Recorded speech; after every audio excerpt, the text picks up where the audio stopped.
Elspeth Tyrell, twice reborn, Nyx fugitive, lost child of old Capenna, confronted by the reality-warping Silex and the impossible forces of the blind eternities. She has become an impossibility, an ascended being, an angel and a planeswalker, and now she stands before Elish Norn, pissed. Welcome to episode 6 and 7 of the March of the Machine story, and fuck. Just starting a small, minuscule, I told you so. Just get that out of the way. So the story starts with a small girl being attacked by a Phyrexian. Now, we don't know where it is. It's in a dark cavern. There's a dead woman in front of her. And as the Phyrexian reaches out for her to kill her as well, it is slain by a warrior. We then find out that that warrior is Elspeth, and that this is a flashback to the moment that Elspeth's mother died, and likely when Elspeth's spark actually sparked. Her mother then stands up and starts talking to Elspeth and starts discussing that it's time for her to make a choice, and what is she going to do? We then see the ramifications of the attack on New Capenna, and it's bad.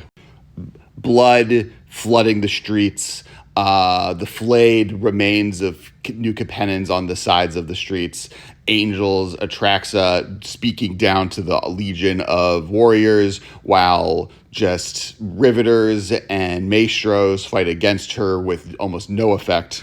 And the voice of Elspeth's mother gives her a choice. Is this the place that you think you can do the most benefit to the effort that's happening right now to fight Phyrexia? And Elspeth says no, with regret. And when asked where there might be a place that she could be helpful, she thinks of Theros, her other home.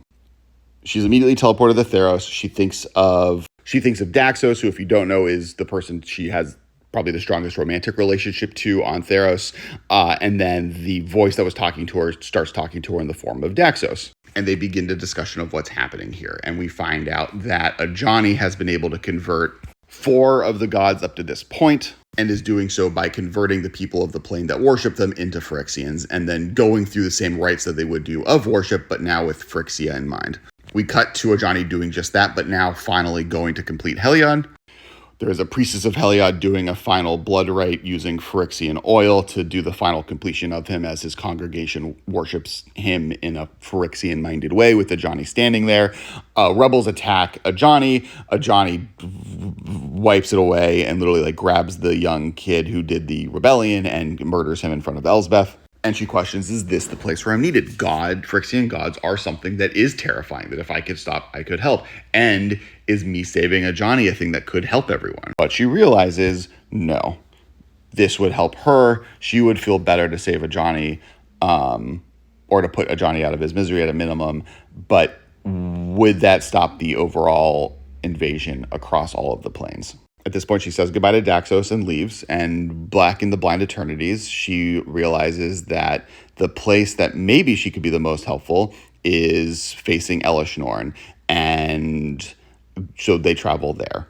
And at this point, we see that the last place we left with Chandra and Ren and Koth and Malira all, fighting one last time, that it's gone badly. All 4 of them, and basically the remainder of the Mirren forces, have been basically captured. The Mirren forces are being completed. Ren's legs are cut off. And Nissa and Ren and Chandra and Jin-Gitaxias and Vorinclex and Elish Norn all are kind of facing off against each other, but not in battle. They've lost, and Elish Norn is pontificating. We also have Karn's head there, and body, but mostly it's just his head. And Elspeth wonders, if I defeat Elish Norn, will I be able to stop Phyrexia? And the answer at the moment is no. That's not the answer. Elish Norn is not the main force behind this that's causing all of this to happen. At the same time, Elish Norn is proving that there, has always been dissent amongst the Phyrexians, and how each of the different praetors have never really followed her as she kills Urbrask. He's flayed out on a table. She's been torturing him in front of everyone, making the Mirrens watch, as he has been an assistant to them in their endeavors.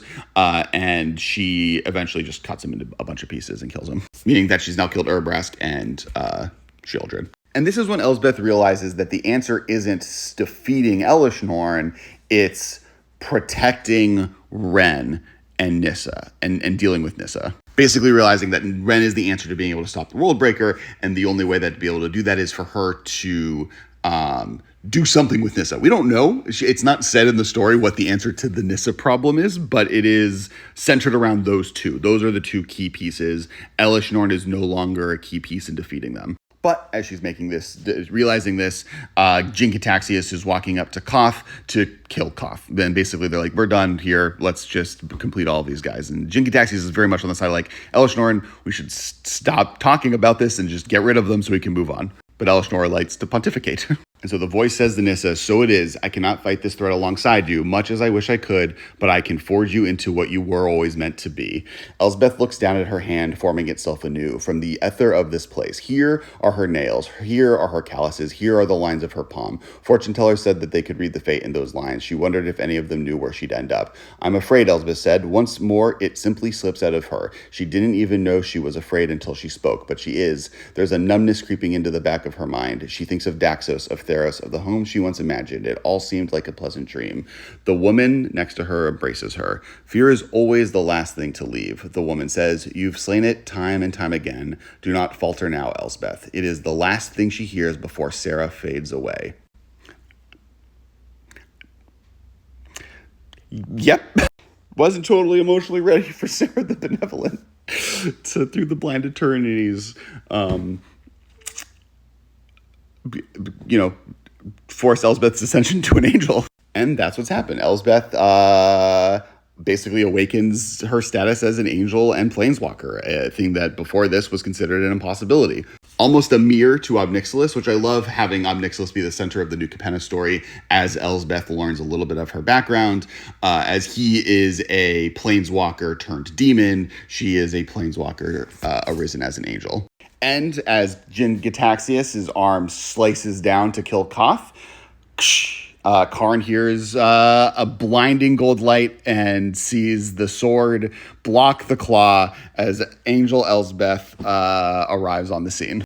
Leading up to this, we actually see a lot of the kind of inner workings of Karn's head and his regrets, how he regrets how he is the one that tracked the oil on this plane, how his lack of ability to pay attention is what caused all of this destruction and terrible things to happen. He remembers Elspeth and Koth and Venser and the sacrifices Venser made to save him, the terrible jokes Venser would make, and the imaginative inventor that he was. He regrets the fact that he has not been able to take Venser's sacrifice and do anything with it, and how all of this has been for naught. And as he feels like he might be dying, hopes that at least death may be peaceful. He questions why Urza gave him the ability to feel pain, and that's when Elspeth shows up. Elspeth is then able to heal both Chandra and Koth and kind of gives everyone a fighting chance. Koth starts throwing lava everywhere. Melira and Ren start running off. Chandra starts facing off against Nissa, and Elspeth starts facing off against Elish Norn. And Elish Norn is pissed. Elish Norn basically grabs the corpses and starts throwing her throne at Elspeth, starts taking everything around her to make her bigger than she normally would seem. Elspeth and her go back and forth. Elish Norn lures Elspeth in with kind of conversations of Phyrexia in the way that Phyrexia always does. And Elspeth starts questioning things to a certain extent, but Elish Norn grabs her by the wings and is dangling there. And as that's happening, Jin Cataxius is like, Elish Norn, you should just stop this. We don't need to focus on this one person. Please just complete her so we can move on and, continue what we're doing. This is a bad idea. And Elish Elish Norn kind of slices Jin Cataxius in half. It's hinted that he's not dead. He gets back up at the very end. It's said that he didn't die, but it felt like he was dead. And Elspeth shoots Elish Norn through the chest. Now, it's definitely said that Elish Norn is not dead here. This is not a killing blow, at least in the story we've read so far. This isn't the artwork used as a killing blow. We also hear that Melira is fallen. We don't know if she's dead, but she's been wounded enough that she's fallen onto the ground.